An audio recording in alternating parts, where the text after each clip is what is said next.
Thank you, everyone, for joining and joining in good time. Today, we'll be looking at heat decarbonization through district heat networks. This is one of the many webinars we've been running on just the journey to decarbonizing our heat. We've looked at hydrogen, we've looked at geothermal opportunities, and today we're talking about district heat network. Thankfully, we've got three industry players with us today who will be highlighting the approaches to that low carbon district energy systems as one of the routes to net zero. We've got First Energy, who will take us through a case study as well in terms of the work that they're doing with Rotherham, and Veolia will be talking to us again around the district heating and cooling systems for NHS Trust. And then we've got Charlotte from Emico, who would be talking about heat network zoning as well, which is quite important for us because some trusts you may find yourselves within heat network zones, which means that heat networks becomes the route to decarbonization. So this is, and I know that we've got trusts in here, some of who have already started looking at heat networks, and some of you who haven't started to consider it. So hopefully there's enough takeaway from today's session, which then crystallizes into the further events at AHEME as well. So without further ado, I would introduce Jeremy to take us through his slides. If you go to the next one, Clyde, please. I will shut up. Thank you, Mary, and good afternoon, everybody. My name is Jeremy Bungay. I'm a director and founder of an organisation called One Energy. We're in the business of developing heat networks to decarbonise heat at scale. Unlike some heat networks that you may be familiar with, which have been predominantly for new build developments, we're looking to do this at a city scale. And I'll talk in a moment about the project we're looking at Rotherham. For those who don't know much about district heating, if we wouldn't mind going to the next slide, Clive. What is district heating? It's put it simply, it's a series of pipes that distribute hot water around a community, town, city. It is actually fairly common. There's about 14,000 networks in the UK, although many of them are small communal networks, but it's much more common across Europe. So entire cities in Europe are on district heating networks. One example that I often use is Malmö in Sweden. They built a heat network back in the 1950s, and it was originally heated via a coal-fired power station. And over time, it's moved to oil and gas, and now is predominantly renewable heating. And I understand about 96% of all buildings across the city are connected to that network. So it demonstrates that heat networks and district heating is a scaled product and scaled solution, and we're looking to do the same thing in the UK. For those buildings connecting, they will avoid using gas boilers and replace it with a heat exchanger unit, heat interface unit. So this takes the heat from the network and puts it into the building. As I say, it's a fairly proven technology. Clive, if you wouldn't mind going to the next slide. Heat networks can take heat from many sources, and that's how Malmö, as I say, has managed to decarbonise over time. But over time, we have to move away from gas heating for all buildings across the UK. So all fossil fuel heating needs to be gone by 2050. If you don't put a heat network in, there are alternatives. So it could be an individual building level heat pump, or it could be hydrogen piped through the gas network, for example. Both of these, however, can and do feed into heat networks. So rather than a building level solution, the heat network can do it as a central point and take heat from these different sources and distribute it around a much wider area.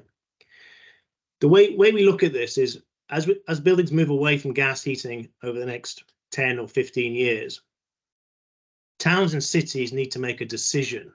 Are they going to be heat network cities, or are they going to be heat pump cities? The reason I say that is because the default position will be for buildings to move to a heat pump. Unless there is hydrogen in the gas network, the default position will be a heat pump solution.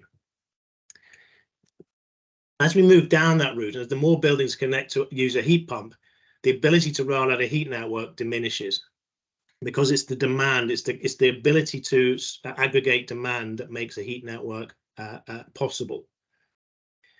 And let me just talk you through an example of a project we're doing in Rotherham, if you wouldn't mind, Clive. So this is an example of the project we're looking at in Rotherham. But before I do that, I'll just explain a little bit how this can work for the NHS. So a heat network does not need to be developed by an individual hospital or NHS trust. The hospital's demand, however, can act as a catalyst for a much wider heat network, and it's exactly what we're doing in Rotherham and other cities across the UK. There's a significant amount of. Yeah. Sorry, somebody's go on mute there. There's a significant amount of grant funding available in the UK for rolling out of these heat networks, and by connecting to a much larger network, significant savings can be achieved. So what I'm saying is, actually, you don't need to do this yourself. There are organizations like ourselves that can develop wider heat networks and make it much more cost effective for you to decarbonize heat. So the Rotherham network, give you a flavour of that. We're taking waste heat from a local biomass power station. This is actually end of process heat, so we're not affecting their plant at all. We're just taking heat that would otherwise go through their chimney, and we're putting that through a heat pump to raise the temperatures up to 85 degrees. We're then distributing it to initially phase one, it'll be 30 buildings, including the hospital. There's approximately 10 kilometres of heat network we're putting in the ground, and we've got buy-in from the council and all the major off-takers. We have received £25 million of grant funding from BEIS, or DESNZ as it is now, to build this network. It's £55 million in total for this phase one, and One Energy is putting in the remainder of the capital. We believe heat networks are the most cost-effective way of decarbonising heat at a building level. The capital cost of connecting to the building, so there's a connection charge that is payable by customers, but it's 64% lower than the alternative individual building level heat pump. So we think it's pretty compelling, that commercial argument, financial argument. And then year on year, it's 30 to 40% cheaper than that low carbon counterfactual, the air source heat pump or heat pump at a building level. This network will deliver initially 75% carbon savings compared to a gas boiler system. And over time, we are looking to move it to zero carbon as we replace gas heating, because we do have some gas boiler heat for peak, as we replace that with alternative sources. So Clive, we move on to the next slide. What we need to deliver a heat network is support from off-takers. If there is demand for heat, large demand for heat, and this is where the NHS and hospitals can come in, because often the demand at a hospital is significant, and as I say, can act as a catalyst for a much wider heat network. What we need, therefore, is access to some data. So your demand data, what is your current heating demand? Once we have that, we can look at opportunities to connect up other buildings in the wider area. Often universities, colleges, council buildings will be the starting point, and we can develop a heat network over many kilometres. So if you're 2, 3, 4, 5 kilometres outside of a town, that doesn't stop it being feasible for a heat network. What we would do is work with you to see if that's feasible. Taking your data, we'll either do building surveys to determine how compatible your buildings are with heat networks, and then we'll engage on a grant application to try and get funding to develop that network. Overall, we try to make it easy for all customers to connect and engage with a heat network. We do believe this approach, working with an organization like ourselves, will allow you to deliver decarbonized heat at scale and in the most cost-effective way, and avoid the need of having all the skills in-house to do it yourselves. Fantastic. Thank you, Jeremy. I think that's the end of your slides. We'll take questions at the end. And now I'll introduce Jen, who'll take us through Veolia's slides. Thank you.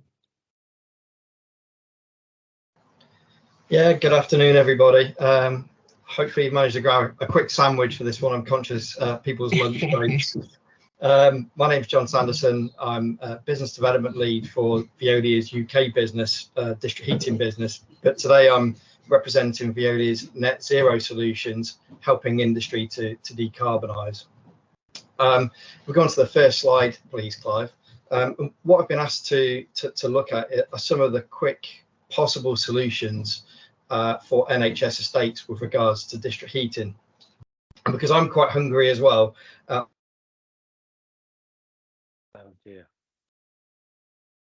dear.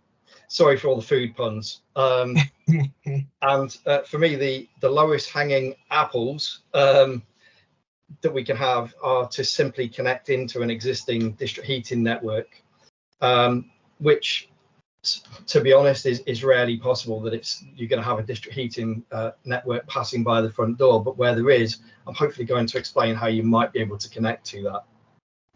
So looking at other examples of where other good apples might be, or connection opportunities, I would include kind of community heating and perhaps the wider scale distribution of heat, which is always encouraged as district heating. So it's very much a community-led activity, and much that of what Jeremy just covered there as well.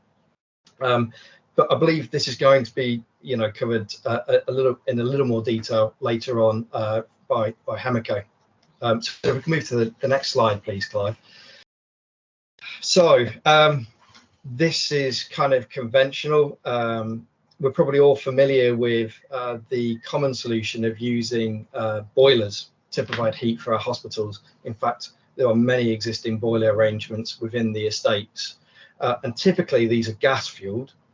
But as we move away from fossil fueled combustion, boilers will still play a critical part in the production of heat, and therefore electric boilers, which a little bit controversial, but they are a particularly quick and easy way to decarbonise assets, or at least they would be if the cost of electricity was able to come down significantly, which we all hope.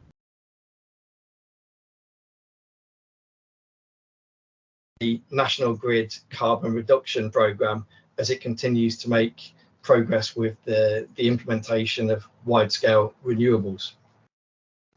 And that would obviously move us away from fossil fuel generation as well. So for me, it's a relatively cheap and it's an easy CapEx solution. So low-hanging fruit.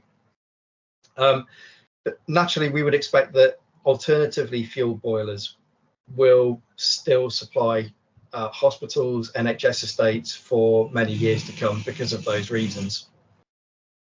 And because location is key in district heating, it's not always possible, like I said, that you can connect to an existing network. So a communal boiler plant might be an appropriate solution for some estates.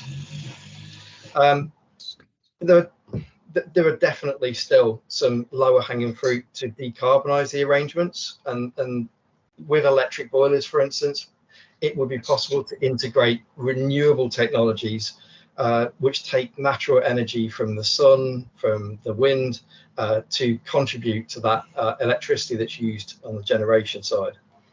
Although costly in terms of CapEx, hospital car parks are an ideal way to supply power through the implementation of large-scale solar panel carports, I put a picture of some solar panels there, something Veolia is very involved in.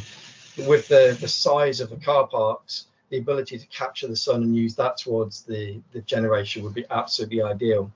Obviously, we all realise that CapEx is a key problem, though, so I'm very realistic on that.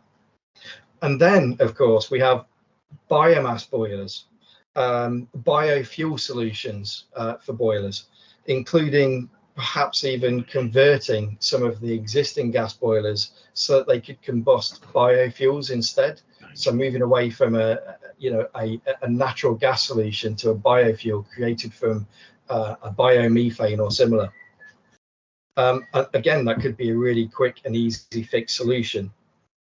And then combined with that, we could use smart control systems, the latest artificial intelligence systems, to and even thermal storage optimization, which I think are going to become increasingly important towards the efficiency of boiler derived systems. So there's some really cool stuff there. Next slide, please, Clive. So I was asked to talk a little bit about energy from waste in it specifically. You'll probably be aware that Veolia is a significant player in energy from waste here in the UK. We have 10 large energy from waste plants across the UK. And actually, we were some of the earliest adopters of citywide district heating networks. Examples such as Southwark in London and Sheffield will probably be quite familiar to many people on this call today. And our 10 energy recovery facilities process around 2.5 million tonnes of waste and generate more than 1,600 gigawatt hours of energy, so electricity. Our energy from waste plants naturally reduce the use of fossil fuels, cut the use of greenhouse gases, and reduce dependencies on landfill. But how do we know if there's an energy from waste plant near us, near our estates, and how do we go about connecting to them? Well, to answer those kind of questions, I would suggest you first involve the local authority, your controlling authority in your area. They have excellent contacts within the local area, and you typically would find a local climate manager or similar that you'd be able to kind of tap into. So the councils have excellent stakeholder management abilities, contacts that you can use to help connect to these networks. Got nothing to do with what you ate last night, then. Like that. So we're having a conversation on the side there. We're also commonly approached by developers who naturally want to take advantage of the low carbon heat from our energy from waste plants. It's because they can use the low carbon solution to help with the Part L planning conditions. So, you know, perhaps not every energy from waste plant is as approachable as Veolia. At the end of the day, the core function of an energy from waste plant is to create electricity. So, yeah. Next slide, please, Clive. So, as we know, energy from waste plants, sorry about the numbers. I have to say, this isn't my area of expertise. This is Jeremy's area of expertise, but I'll try and make it as basic as possible. Energy from waste plants are designed to burn waste as an alternative to putting the rubbish in a landfill. Incredible story. God knows why we put all that rubbish in landfill when we think about it backwards. But the heat in this process can be recovered and used as a source of community heating, exactly what energy from waste is all about. But how clean and how green is energy from waste heat? And how would it affect the carbon footprint of a large hospital? Well, it's a really, really difficult and complex matter to address, but I'm going to try and make it really simple, like I say. So the energy is measured as a CHP system, as a combined heat and power system, much like you would a traditional engine, and it takes into account the energy efficiency losses after combustion as the energy is converted from electricity and sent to the national grid. So for heat, the consequential loss is known as called the Z factor contribution. And the government measure the relevant carbon rating via standard assessment calculations, or SAP, for people who are familiar with this process. And we can kind of work with some simple interpretations and formulas to determine how clean and green it is. And essentially, it's about 2/3 cleaner and greener than burning a fossil fueled gas. So that's a really good thing and a great source for our district heating. And for me, forget all of the numbers. What a fantastic story that all that waste that used to get sunk into the ground is now being burnt to create low carbon electricity and heat for communities. I think it's an amazing story. Why we didn't do it years ago, I have no idea. Next slide, please, Clive. So this is another area of huge interest for Veolia, and hopefully for a lot of you on the call. As you're probably aware, Veolia is one of the big operators in terms of wastewater treatment in the UK. We run the largest plant in Scotland, for instance, which supplies water to 850,000 people. And that's, to put it in perspective, that's 300 million litres of waste that we process every day. That's sewage waste. And that's enough to fill 121 Olympic swimming pools. And from that, we also produce 3.9 megawatts of electrical power from the methane, which is extracted from the sewage waste. So there's a fantastic energy source there.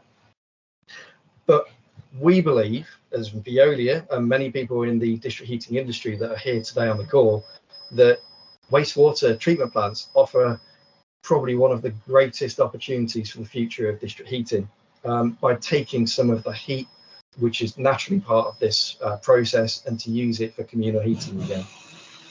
And of particular interest to NHS estates, one of the largest wastewater heat recovery schemes is due to come to the market very soon in Kingston, London, where the Kingston Water Treatment Facility will provide heat, hopefully, to the hospital there, the universities, and a number of new buildings. So it's a really exciting opportunity. And likewise, there's a number of geothermal schemes, which I think you've discussed on other calls, which are being assessed as an opportunity for district heating using groundwater, the heat of the water warmed by the Earth's core, as a source of heat. So a great zero carbon opportunity. And even the use of old mine shafts with the water built up in the old mine shafts below the ground, a great opportunity to heat NHS properties across the UK where it's available. And of course, geography is key to everything. And, you know, Jeremy spoke about heat pumps. We believe that ground source heat pumps are a highly efficient way to boost up the temperature of these groundwater solutions, wastewater treatment water solutions, and support any kind of NHS activity. That's it for me. I hope that's a little bit interesting. Covering energy from wastewater, a little bit about artificial intelligence and smart systems. And thanks for listening. Great, thank you, John. There is a question for you, which I'll cover at the end. We'll go to Charlotte now, who will talk about heat network zoning. Thanks so much. Hi, everyone. I'm Charlotte Owen. I'm the head of policy and local partnerships here at Hemaco. Hemaco are a heat networks investor and developer. We were formerly called Pinnacle Power, so you might know us by that name, but we've recently rebranded, and we're looking to invest £1 billion into low carbon heat networks across the UK between now and 2030. And we want to invest in district heating that connects up to your hospitals, and all you need to do is connect. So I'm going to talk to you today about heat network zoning and just give you a bit of the context around the policy and what is coming down the road, so that you guys can hopefully see what is right for your hospital. So if you go on to the next slide, please. So what do I want you to come away knowing from today? So I want you to know that NHS trusts and the buildings that you own are critical anchor loads for heat networks. And heat network developers can build their business case around you. So don't worry if there isn't a heat network currently in your area, you might actually be the start of the heat network. And that is because you guys have such significant heat loads. I want you to know some rules of thumb to figure out if you are likely in a heat network zone and therefore whether a heat network is going to be the right thing for you. And I want you to know how to attract private investment and how to work with the private sector to decarbonize your estate if that is what you want to do. Next slide, please. So what role do NHS trusts and healthcare estates actually play in heat networks? So I think it's really important that you guys know that as NHS trusts, you are really key enablers of community decarbonisation through heat networks. I think it's helpful to understand a little bit about how heat networks are grown and how they are invested in. So you'll hear us talking in the heat networks industry quite a lot about anchor loads. That's essentially the heat loads which anchor the network. And in order for us to be able to invest in an area or for someone else to be able to invest in an area, we need to know that there will be significant anchor loads to be able to, that will connect to our network in the initial phases so that we can invest and we can see that there is an opportunity for growth. And because of your significant building sizes, hospitals, NHS trusts are significant heat demands, and therefore you guys actually act as anchor loads. And the way that we invest is we design heat networks around anchor loads like you guys. Next slide, please. So how do you know if you are in the right place for a heat network or not? So according to the Committee on Climate Change, we do already mostly know where heat networks will be located. So these are in typically dense, more urban environments like towns and cities, places that have significant industrial use, commercial use, dense buildings clustered together, new build areas as well are really suitable for heat networks. We also know that heat networks are 40% cheaper than air source heat pumps in the right places, and that's according to data from the UKRI. So we know that they are the cheapest way to decarbonise towns and cities. And we also know that heat networks are going to be low carbon, and that is because of policy that is coming forward that will regulate how much carbon heat networks are allowed to use, and that is policy coming out from the Energy Department. So next slide, please.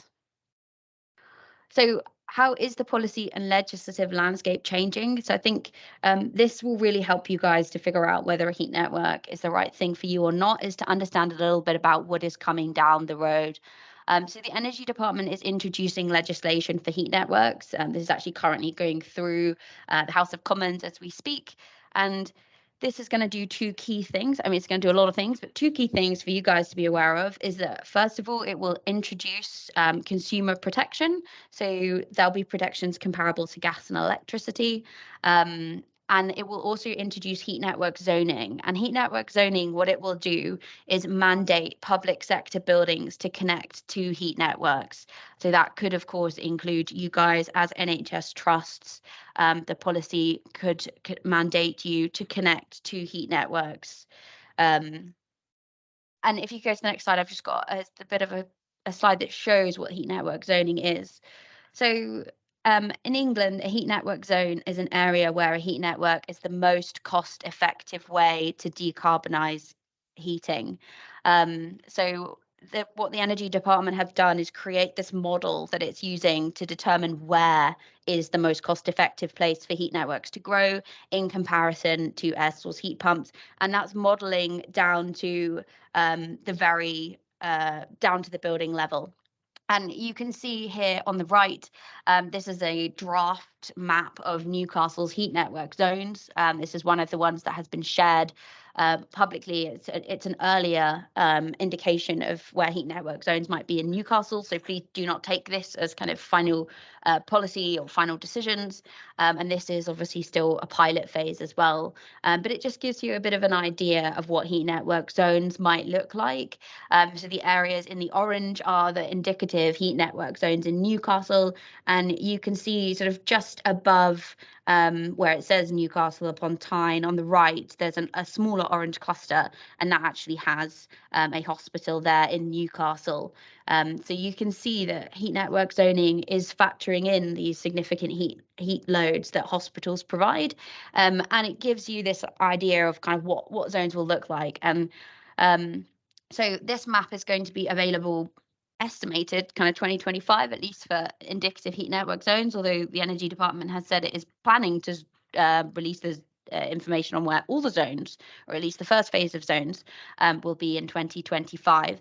If you go to the next slide, please. And at the moment, the Energy Department is piloting this heat network zone identification with 28 towns, cities, boroughs, etc. And I've put a list there for you guys. So if you are in one of these zone pilot areas, it may well be worth getting in touch with the Energy Department just to have a bit of a chat with them about being in a zone, or you could get in touch with your local authority who will be the ones leading on this. Hopefully, as part of that zoning process, you should be in touch already. But if you're not, you can have that chat. But the industry can also tell you where heat networks will be cost effective. So we know where heat networks will be cost effective. And as part of the modelling that we do, when we're having conversations with local authorities or with hospitals or with schools or universities, we're actually demonstrating to them that this is the most cost effective way for them to decarbonise their heating. So if you could go to the next slide, please. So what if my hospital is outside the city centre? So Jeremy touched a little bit on this as well. But what heat network developers want to do is connect up centres of demand. So heat networks grow out in fingers or corridors. We sort of say it's a little bit like the palm of a hand. You've got kind of the key city centre down on your palm, and then out in fingers, you reach out to kind of core centres of heat demand and indeed heat supply. So on this little terrible map that I've drawn, you can see we've got a hospital out of the city centre and a big energy from waste plant, and we link all of those up. If you could go to the next slide, please. And then what happens is that we densify in between those areas. So that's how heat networks are expanding. So we're connecting up those key centres of demand in the initial phases, and then we look to connect up the other buildings in and around and between those fingers as well, in order to grow out and become a kind of town or citywide district heat network. And I should say that is really the vision that we and all the others on this call are looking to deliver, is kind of town and citywide district heating, looking to emulate the kind of scale that we see in places like Copenhagen, where 99% of their heat demand is supplied through heat networks. And if you could go to the next slide, please. So what role can the private sector play? So we can help you guys to actually understand whether you are likely to be in a heat network zone and whether a heat network is the most cost-effective way for you guys to decarbonize. So as I mentioned, we do already know where heat networks are likely to grow. That's something that the Committee on Climate Change has this year recognised in its most recent progress report to Parliament on net zero.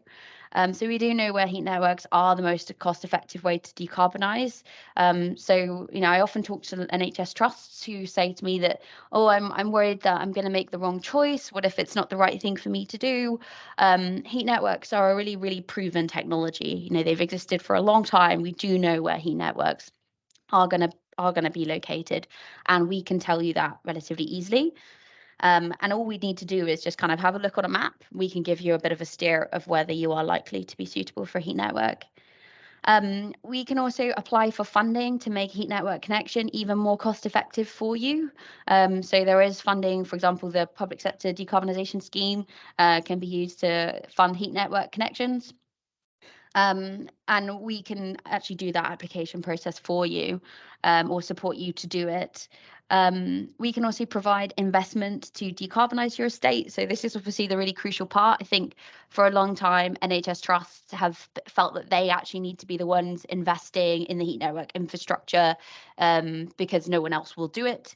That has really, really changed. I think in the last year and a half, there has been significant capital coming into the heat networks market, and we've seen this tipping point in policy. And there is now significant investment trying to come into the heat networks market. People like us and others on the call who are really keen to invest in district heat network infrastructure that connect up your building stock. So that means that you guys don't need to invest in the district heating infrastructure. All you need to do is get your buildings ready to connect, and we can help you to do that as well. So we're taking the risk off of hospitals as a result. So you guys don't need to take on the risk of investing in the actual heat network infrastructure, the district heat network infrastructure, or indeed, obviously, individual heat pumps. And importantly, we allow you to focus on patients whilst we focus on providing a resilient heat supply. So I think we are acutely aware that for you guys, delivering energy is not your core business. It is our core business, and that is what organizations like us who are investing in and developing heat networks are here to do. If you could go on to the next slide, please. So what next? So we can give you guys an indication of whether a heat network is going to be the right solution for you. So come and have a chat with us. We are already working with about 3 hospitals and NHS trusts around the UK, serving heat and looking at connections. So keen to have a chat, as are others on the call. And if you are in an advanced zoning pilot area, I would definitely suggest you consider reaching out to your energy department, or indeed the local authority, just to have a chat with them about what zoning is going to look like for you guys. And that's it. Thanks, everyone. I'm Charlotte Owen from Hemico. I'll put my contact info in the chat, and do reach out. Lovely to meet you all. Okay, I'll apply on it. It's Clive Nattrass here from the NH Power Collaboration. The committee are trying to help trusts get a good plan together, which you're busy with now, and trying to work out what support we need to offer you to take this forward. So this slide really is just to kind of remind you that this isn't a trivial task. I've put a few sort of timelines together to show even joining a distinct DE scheme down the road might take you a little while to do that, between sorting your site out and connecting and all the rest of it. And if you've got to procure a DE partner and work a system up, even if the things aligned your way, we're talking of several year process. And if we're going to get a lot of trusts in these zones to net zero through district heating, which is an option, and it's an option under the Energy Act too, then we need to start putting you in some kind of a queue where you want help and helping you with the process, because there's a lot of liaison and stuff required for this. We will bring the speakers together in a month's time just to repeat this for people who have missed it, and you can meet the speakers face to face at IHEAM, where we'll attempt to put trusts in a particular order so that we can start to work out who wants help and what help they need and what timescales they're working to. I won't go through this. It'll be repeated many times. This covers the IHEAM and the road shows we're planning for November and ongoing support beyond that. In the emails, you've got dates for the various talks and the IHEAM talk, so please look at those. And we're hoping by the end of IHEAM, you will know which technologies look best for your site to take you to net zero, and that you should be concentrating on. And then by the end of the roadshow, we're hoping you will actually have an idea of what they might cost you and what they might save you. So we're trying to get you in a good position for your plan. Okay. Yeah, and as regards money, we're talking to UK Investment Bank, we're talking to private. I just asked the UKIB for 2.2 billion, and they've asked to set up a meeting. So the door is open. We'll see how it goes. Okay, I'll hand it back to Mary now, and we'll look at the questions on the forum and answers, and perhaps pick some up that we want to answer live. Mary. Yeah, absolutely. I think a lot of the questions in the chat box, we've covered them. If anyone has any questions for the panel, if you want to put your hands up and ask the questions live, that would be useful. Someone asked if the slides will be circulated. That's absolutely right. Yeah, we will be circulating the slides. There is a website for NH Power, which a lot of the presentations will be loaded on, and this recorded webinar as well. And we'll also look to share some stuff through the collaboration hubs as well for those of you that have access. Yeah. Any questions, comments, observations? There is one just come in, which I'll read out and anyone can take it. So this is from Paul. It says, presumably heat network customers cannot switch supplier once signed up. So how are prices protected, reliability and service quality guaranteed?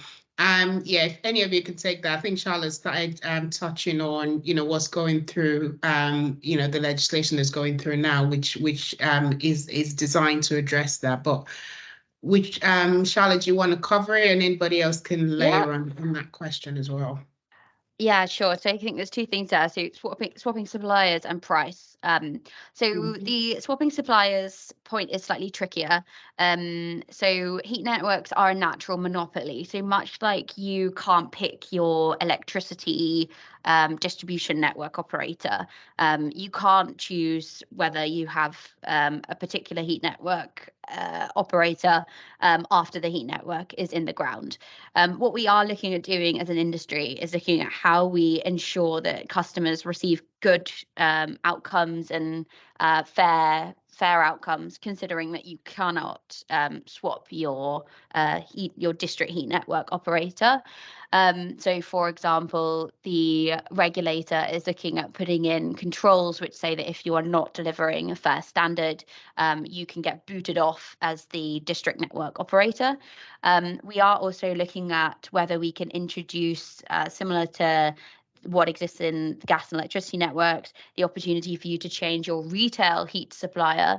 So that is the person who looks after the metering and billing, and also the distribution of heat from the basement or the substation amongst your buildings as well.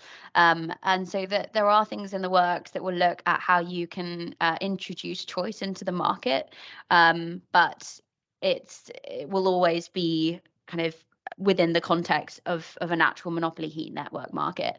That said, you can, of course, opt to disconnect from the heat network and put in a heat pump. So that is really the alternative or the choice that you're making. And in terms of price, so there is regulation coming in around price transparency and potentially also around price benchmarking. So benchmarking the price that waste heat in particular can be sold at to ensure that it is a cost-effective choice. And the regulator, which will be Ofgem, will be able to intervene in instances where the price is considered to be unfair. Now, it's important to make a distinction here that as a non-domestic user of energy, much like with your gas and electricity, you are viewed to be a sort of better able to advocate for yourself. That is kind of what the Competition and Markets Authority takes a view of, is that as a non-domestic entity, you're better able to advocate for yourself. And so there are different rules around pricing for non-domestic customers. So, for example, you might negotiate to have a particular price with one non-domestic user over another, and that might be benchmarked depending on, how much heat demand you're expected to use, what your heat demand profile will be. But those are ultimately all kind of commercial negotiations, and it really depends from site to site, from user to user, from network provider to network provider. But essentially, in summary, the regulation will ensure that you are getting a good service across these heat networks. Thank you. Any other comment, John or Jeremy? No, great. Can I just add, and building on what Charlotte said, yeah, the key at the moment is going to be about the contracting process and the commercial negotiations. With a reputable ESCO's heat provider, you'd be signing up to a longer term contracts, or 10 to 15 years as a starting point. But within those contracts, there should be price protections such that the ESCO, the heat provider, cannot go and just change the price. And it should be very locked down in the way and the mechanisms they use for changing the price year on year. In those sorts of discussions, you should expect to perhaps link it to the underlying movements in the fuel costs. Therefore, if electricity and gas prices go down, you should expect to see your heat price go down accordingly. Those are the sorts of discussions that we've had and are seeing across the market. Fantastic. Okay, we're just about done for time. As I say, this will be repeated. There are the IHEAM sessions face to face. There will be a lecture in the Energy Theatre, and plenty of opportunity to rub shoulders with not only the people present here today, but we'll have more DE providers and geothermal and hydrogen and the whole lot at IHEAM. So it's going to be a good event. And then we're looking for a road show in November, December, where we'll bring some source of assistance more locally and around the nation to try and see what people need and what help we can give them. So I'd like to thank you all for being here. The video should be up within 24 hours on the NH Power website, and we can take it from there. Mary, anything you want to say by way of farewell? No, that's pretty much it. Thank you, everyone. See you at the next one, really.